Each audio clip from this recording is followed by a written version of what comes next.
Bonjour à tous les parents qui désirent le meilleur pour leurs enfants. Bonjour à vous aussi, chers futurs parents qui me suivez. Je suis Eunice Tayloro du blog éduquersonenfant.com et à travers mes capsules, j'aide les parents à réussir l'éducation de leurs enfants. Aujourd'hui, je voudrais vous parler d'un sujet assez délicat, assez sensible. Les dangers de la télé. Eh oui, presque tout le monde en a une chez lui. Et il y a certains parents, pour ne pas dire beaucoup de parents, qui l'utilisent pour occuper sainement leurs enfants, pendant qu'eux-mêmes sont occupés à faire d'autres choses.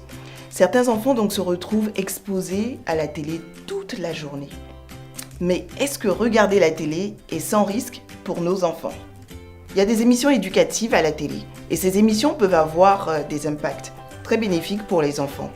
Mais malgré cela, plusieurs études démontrent qu'une trop grande exposition à la télé est néfaste pour le développement des enfants.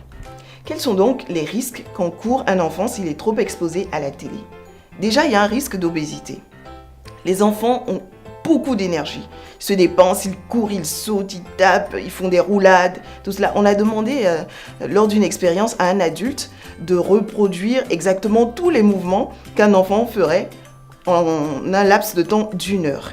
Est-ce que vous imaginez ce qui s'est passé au bout de cette heure ? Eh bien, l'adulte était complètement crevé et l'enfant avait encore plein d'énergie.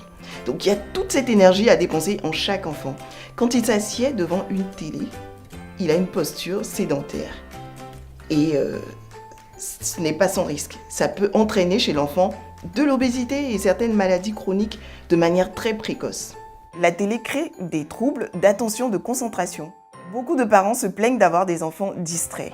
Et la télé n'est pas faite pour arranger les choses. Lorsque vos enfants sont devant la télé, ils sont exposés à des scènes de violence, ce qui peut entraîner chez eux le développement de comportements agressifs.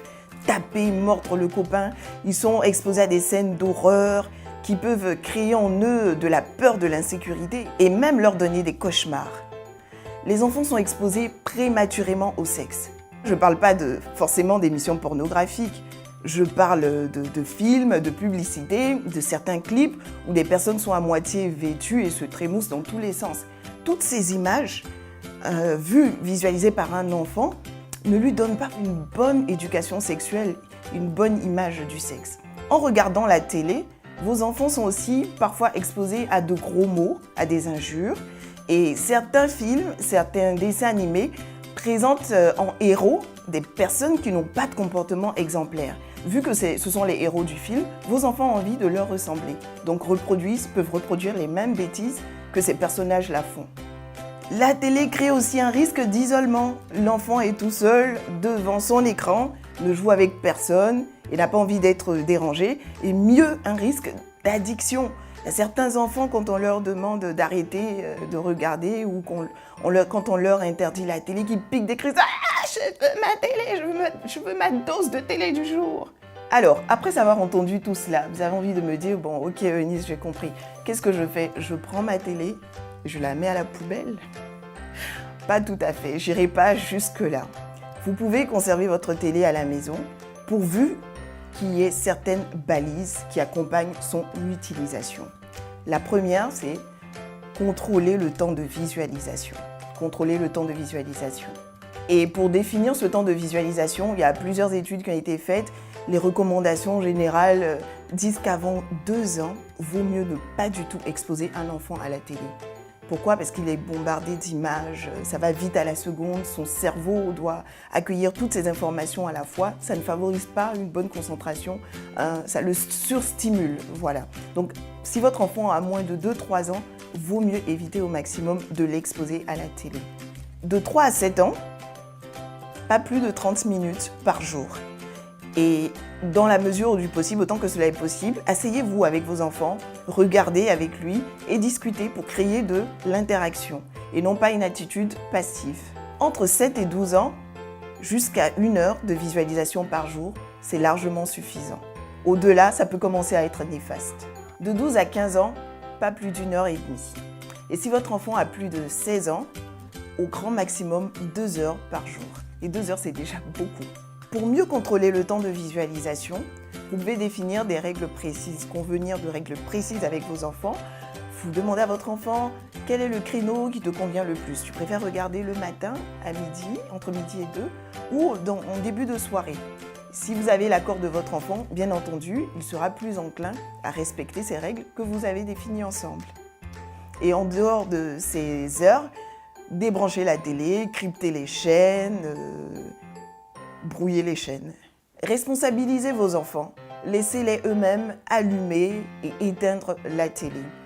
Et c'est vraiment déconseillé d'installer dans la chambre d'un enfant une télé. Les spécialistes déconseillent d'être exposés à la télé 1 heure avant d'aller se coucher. Même pour les adultes aussi, c'est pas très conseillé de se coucher juste après avoir regardé son écran, que ce soit un téléphone, une tablette ou une télé pendant longtemps. Donc, faut vraiment éviter d'installer des télés dans les chambres de vos enfants, vous ne leur rendez pas service. Lorsqu'en famille vous êtes à table, pendant le repas, évitez également d'allumer la télé. Et comme j'aime bien le dire, vous êtes les plus grandes stars de vos enfants. Il faut que vous-même vous donniez l'exemple. Si lorsque papa rentre du travail, son premier réflexe, c'est de s'affaler dans le canapé et d'allumer la télé, l'enfant aura envie de faire la même chose. Donc vous-même, vous devez avoir une conduite exemplaire. Évitez de regarder la télé tout le temps et un très bon substitut à la télé, c'est la lecture. Donc lisez beaucoup et regardez peu la télé devant vos enfants. Très important, assurez-vous que ce que vos enfants regardent corresponde bien à vos valeurs. Assurez-vous que ce que vos enfants regardent corresponde bien à vos valeurs. Parce que, comme je le disais, il y a certains dessins animés dans lesquels il y a de gros mots, des injures, le héros c'est celui qui fait des bêtises, on est exposé trop tôt au sexe. Il faut vraiment contrôler. Tous les dessins animés ne sont pas faits pour les enfants. Il y a des dessins animés d'adultes. Donc il faut bien baliser cela. Dans la mesure du possible, privilégier les émissions éducatives, les émissions qui développent, les dessins animés aussi, qui développent l'imagination, bien entendu, en inculquant vos valeurs. Et puis, essayons d'écrire une journée sans télé à la maison. Journée sans télé, pendant laquelle les enfants pourraient s'occuper autrement. Par exemple, vous pouvez leur laisser des feuilles, leur demander de dessiner, d'écrire des livres, de raconter des histoires. Je l'ai essayé et franchement, les enfants ont beaucoup aimé. Et j'ai été surprise de voir qu'ils dessinaient bien et puis de voir aussi leur créativité en racontant ces histoires-là. Il y a quelque chose qui s'est passé. J'ai remarqué que mes enfants jouaient de plus en plus et je me demandais mais d'où est-ce que ça venait? Pourquoi ces temps-ci je les vois jouer autant ensemble? Et je me suis souvenue que depuis que j'ai commencé à appliquer ces restrictions, ils n'ont plus du tout l'occasion de rester longtemps passifs devant un écran. Donc, ils n'ont pas d'autre choix que de jouer ensemble. Et des frères et sœurs qui jouent ensemble, c'est fabuleux, ça les rend complices, ça les rend amis. Et plus tard, quand ils seront grands, ils auront plus de chances d'être soudés et de conserver ce lien familial. Et j'aimerais terminer en vous partageant quelque chose qui m'a quand même interpellée. C'est qu'un dénominateur commun aux gens qui réussissent, qui réalisent de grandes choses, c'est qu'ils ne passent pas beaucoup de temps devant la télé. Mais c'est des personnes qui lisent énormément. Si vous voulez que vos enfants réussissent, vous voulez que vos enfants soient cultivés, sachent beaucoup de choses, se battent et des objectifs, soient disciplinés, eh bien, inculquez-leur le goût de la lecture. Je dirais moins de télé et plus de lecture. Si vous avez aimé cette vidéo et que vous pensez qu'elle peut faire du bien à un parent que vous connaissez, n'hésitez pas à la liker et à la partager et à vous abonner à ma chaîne. À très bientôt pour d'autres capsules.